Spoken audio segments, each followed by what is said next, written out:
Hola, buenas noches. Mi nombre es Óscar Andrés Armijos. Soy estudiante de Derecho del segundo ciclo paralelo C de la Universidad Nacional de Loja. El día de hoy vamos a hablar sobre la familia, específicamente sobre los aspectos generales del régimen jurídico que concierne a la familia. ¿Qué es familia? Familia en la actualidad se define en el lenguaje común como un grupo de personas emparentadas entre sí que viven juntas o conjunto de ascendientes, descendientes colaterales y afines de un linaje. El Código de la Niñez y la Adolescencia contiene por primera vez en la legislación ecuatoriana una definición de lo que es una familia biológica. De acuerdo a su artículo 98, familia biológica es la formada por el padre, la madre, sus descendientes, sus ascendientes y colaterales hasta el cuarto grado de consanguinidad.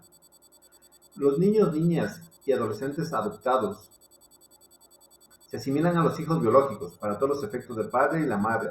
Adoptivos son considerados como progenitores. Utilizan la noción de familia biológica para referirse al derecho a vivir en familia, como una de las medidas de protección y selección a la sociedad.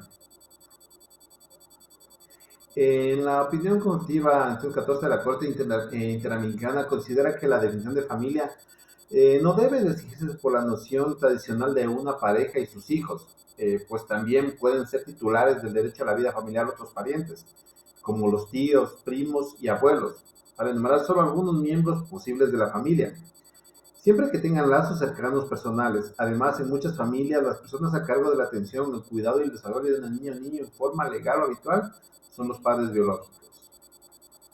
La familia como sujeto de derecho. La familia no es un sujeto de derecho, no existe en la legislación ecuatoriana derecho o obligación asociada a la familia, como un todo. Los derechos y obligaciones se encuentran ligadas a las relaciones entre los miembros de la familia, por ejemplo, entre los cónyuges, los concubinos, los progenitores y sus hijos, etc. Actores como Sicu de la línea del fascismo italiano defendían la noción de familia como un colectivo que permitía a sus miembros de forma indirecta beneficiarse de los derechos. Sin embargo, Pablo sostiene que el negocio jurídico de familia es una especie dentro del género negocio jurídico, no es sustancialmente distinto. Por ello se aplican a la falta de las reglas especiales para las normas de la teoría general del negocio. Dos salvedades. La primera, en general las normas de familia son generalmente imperativas, excepto las referidas a los temas patrimoniales, matrimoniales o de la unión de hecho. Por ello limitan la autonomía de la voluntad y la segunda de la voluntad, perdón. Y la segunda, no todo acto jurídico que se celebra en el marco de las relaciones familiares es negocio jurídico familiar, porque los que tienen una finalidad puramente patrimonial no están sometidos a las consideraciones antes expuestas. No tienen las mismas limitaciones para la autonomía de la voluntad, que en el caso de los que no refieren a un tema patrimonial exclusivamente. Hablemos sobre el estado de la familia. El Estado civil como generador de derechos y obligaciones en sentido restringido se refiere al Estado civil de familia. Básicamente se da por dos posiciones, familia que formó y familia que provengo. Se entiende que en un estatus que defiende en una serie de derechos y obligaciones y como tal se constituye en un atributo de la personalidad. Se ha dado una evolución histórica del tratamiento constitucional a la familia. Las regulaciones constitucionales sobre la familia históricamente han estado condicionadas por la Iglesia Católica y una visión claramente androcéntrica. Las dos interrelacionadas y fortalecidas mutuamente. Una tendencia que se modifica parcialmente es a partir de la Constitución de 1998. La familia en el derecho internacional de los derechos humanos. En el derecho internacional de los derechos humanos, la familia y su protección es un tema de especial relevancia. Se puede encontrar un importante número de instrumentos internacionales, resoluciones, observaciones generales y fallos que tratan el tema para presentar la información desde el derecho internacional que será realizado a partir de lo que se podría denominar como principios del derecho internacional. Estos son el reconocimiento de la familia como un elemento natural y fundamental de la sociedad y el derecho a la protección de la sociedad y del Estado. También el derecho a fundar una familia, el libre y pleno consentimiento que incluye la edad mínima, una igualdad de los contrayentes y una protección especial a ciertos miembros de la familia. Estos temas se van a hacer de manera preliminar. Concepto de familia, funciones de familia, los mismos que sirvan de contexto para examinar posteriormente los principios generales ya identificados. Se reconoce el derecho y el deber de los padres o, en su caso, de los familiares a la comunidad, según establezca la costumbre local, ya sea de los tutores o otras personas encargadas, sea legalmente del niño, de impartir en constancia con la evolución de sus facultades, dirección y orientación apropiados para que el niño ejerza los derechos reconocidos en la conversión.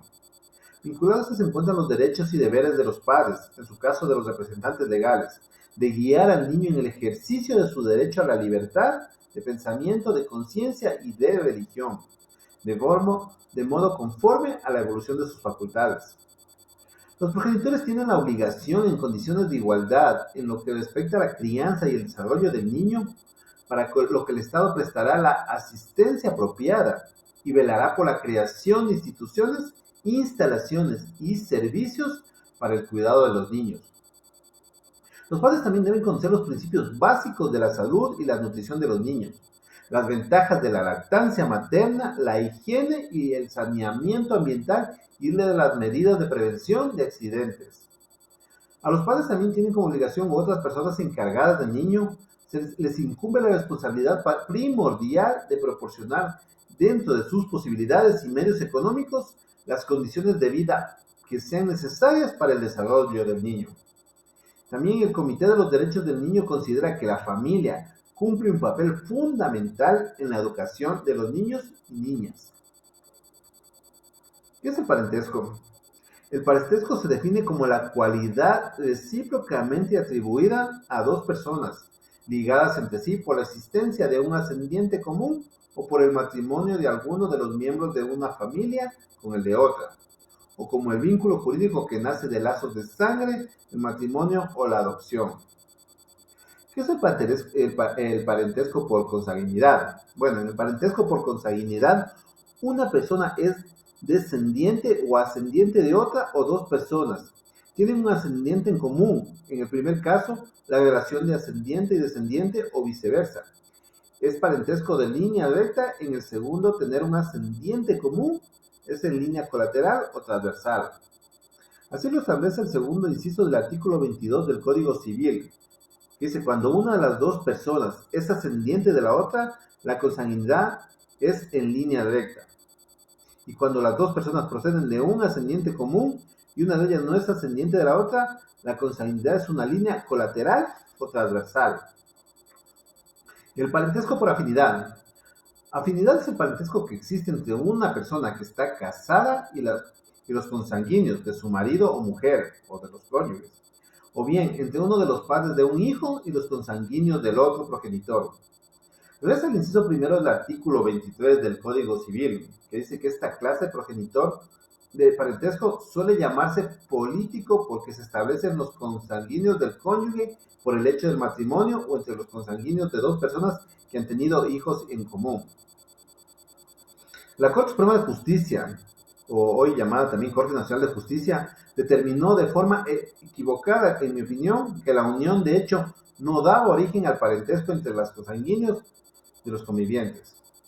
Aquí también podemos adoptar el tema de lo que es la adopción. El Código Civil, en su artículo 314, define a la adopción como una institución en virtud de la cual una persona llamada adoptante adquiere los derechos y contrae las obligaciones de padre o madre respecto de un menor de edad que se llama adoptado. La visión general que tenemos sobre los efectos jurídicos del parentesco. Muchos son los efectos que da la ley al parentesco. La lista es bastante larga, por lo tanto, los que citan a continuación tienen una fundación únicamente ejemplificativa. En el campo civil podemos citar la prohibición de matrimonio entre los parientes, por consanguinidad en línea recta y parientes colaterales en segundo grado civil de consanguinidad. Esto está en el artículo 95. Hasta el año 2015 estaba también prohibido el matrimonio entre afines de primer grado. Además, los principales beneficiarios de alimentos son además de los cónyuges, ciertas personas que tienen relación de parentesco: los hijos, los descendientes, los padres, los ascendientes y los hermanos. En la sucesión intestada, los llamados haya son los hijos del difunto, sus ascendientes, sus padres, sus hermanos, el cónyuge sobreviviente y el Estado. En el año 1873, Carlos Cázares decía que la concepción y la paternidad son hechos ocultos y misteriosos, que se diferencian en que la concepción se revela más tarde por el nacimiento, mientras que la de la paternidad queda envuelta en los misterios de la naturaleza. Desde la aprobación del Código Civil en 1800 y su vigencia en 1800, las reglas cambiaron. Sobre esta la presunción de paternidad en el matrimonio han cambiado muy poco. Dos eran las ideas básicas detrás de esto: la filiación, que se establecía a partir de un hecho cierto, que es el parto, y la paternidad por medio de una serie de presunciones. Las formas que tenemos para la determinación de la filiación. Bueno, la arbitraje de estos temas de filiación en que siguen ligado al hecho biológico de la intersexualidad y producir a partir de actos de voluntad, como por ejemplo los llamados reconocimientos de conveniencia o regulados en nuestra legislación. La filiación en Ecuador se establece por, 1, haber sido concebido una persona dentro del matrimonio verdadero o putativo de sus padres o dentro de una unión de hecho, se establece estable y monogámica reconocida legalmente. También por el reconocimiento voluntario por parte del padre o la madre o por ambos en el caso de no existir matrimonio entre ellos. También por haber sido declarado judicialmente hijo o hija de determinados padres o madres. Y claro, por sentencia judicial que declara la adopción. La presunción de la filiación en el matrimonio. Bueno, el Código Civil en el artículo 24A establece como presunción legal que los hijos nacidos en matrimonio verdadero o putativo son hijos e hijas del marido y la mujer. La maternidad se establece por el hecho del parto. Para ello se requiere el informe estadístico de nacido vivo, que constituye la prueba del parto desde la aprobación de la Ley de Uniones de Hechos en el año 1982. Se aplica la misma presunción a los hijos concebidos en una unión de hecho legalmente reconocida, un supuesto que se examinará posteriormente. La paternidad se sustenta en la presunción de que el hijo concebido dentro del matrimonio tiene por padre al marido, incluso luego de la reforma legal, si nace antes de los 180 días de celebrado el matrimonio, como lo determina en el artículo 233 del Código Civil. La presunción de filiación del hijo concebido dentro de la unión de hecho. Bueno, la asimilación de la unión de hecho al matrimonio se encuentra constitucionalmente reconocida. Una unión estable y monogámica entre dos personas libres de vínculo matrimonial que formen un hogar de hecho por el lapso y bajo las condiciones y circunstancias que señala la ley. Esta genera los mismos derechos y obligaciones que tienen las familias constituidas mediante un matrimonio. La terminación de la filiación matrimonial o de la unión de hecho en la inscripción de nacimiento. Bueno, la LOGID en su artículo 35 establece que al inscribir a un hijo o hija, la filiación se puede establecer en el caso de matrimonio o unión de hecho registrada, con la comparecencia del padre o la madre o ambos. Esto implica la inscripción acompañada de la prueba del matrimonio o unión de hecho. Puede escribirse el nacimiento una tercera persona, pero mediante un poder especial, otorgado esto por los progenitores, en que debe constar la facultad de inscribir y reconocer al hijo o hija. ¿Qué es un hijo póstumo? Bueno, el hijo póstumo es aquel que nace de forma posterior a la muerte del marido conviviente. Si el nacimiento se produce antes de que expiren 300 días contados de la muerte, se presume que el hijo tuvo como padre al marido muerto.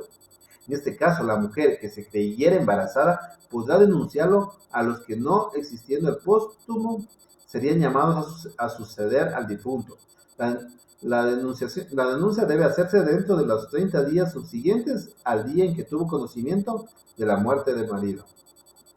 Tenemos la figura también del reconocimiento voluntario. Bueno, el reconocimiento se lo define como un acto jurídico familiar por el cual una persona declara que otra es hijo suyo. Pueden ser reconocidos voluntariamente como hijos o hijas únicamente quienes han nacido fuera de matrimonio. Esto es resultado de la presunción de filiación que acompaña a los considerados hijos matrimoniales.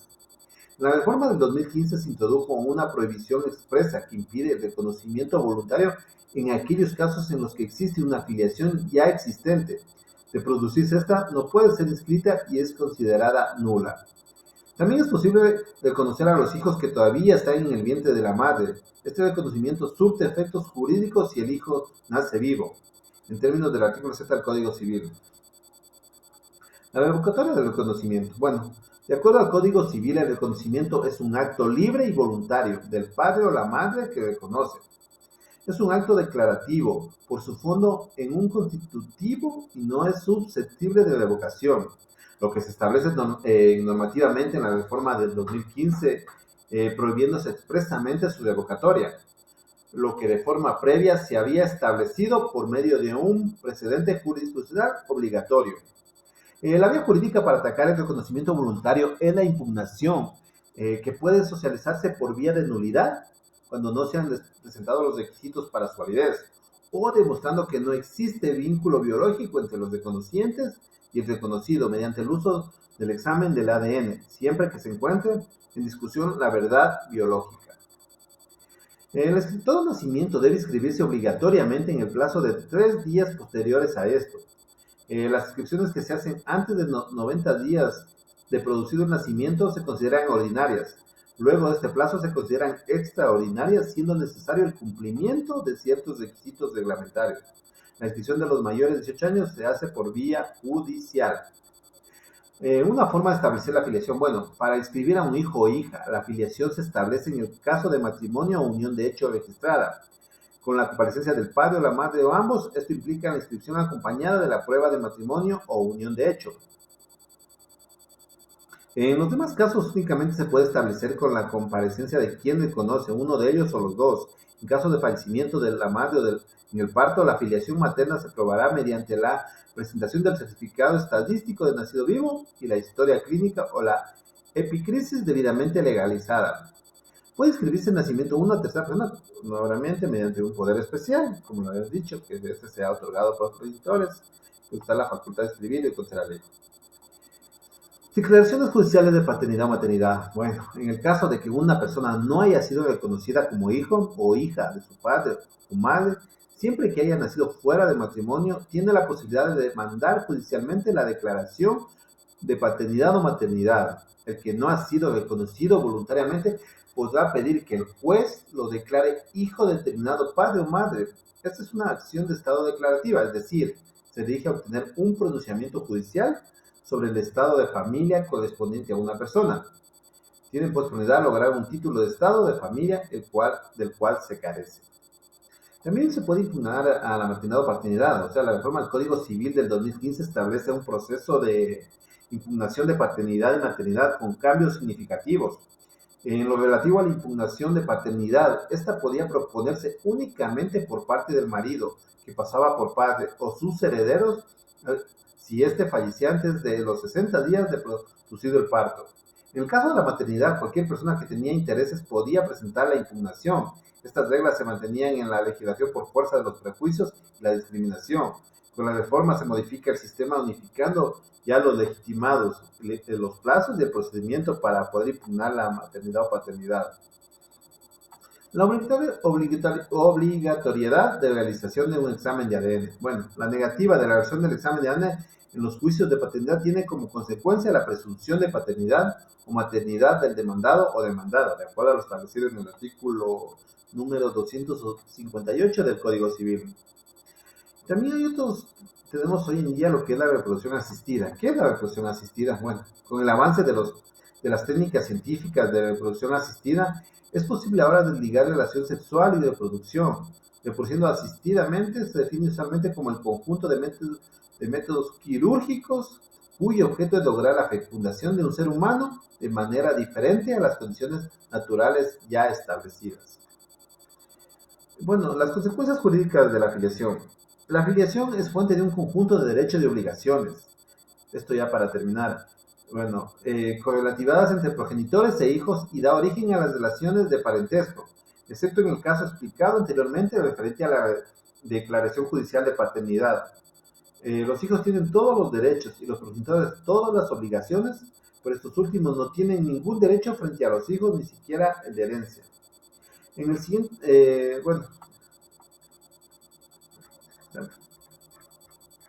esto sería todo en cuanto al tema de la familia, del parentesco y la filiación. Les agradezco mucho, esta fue mi presentación. Muchas gracias.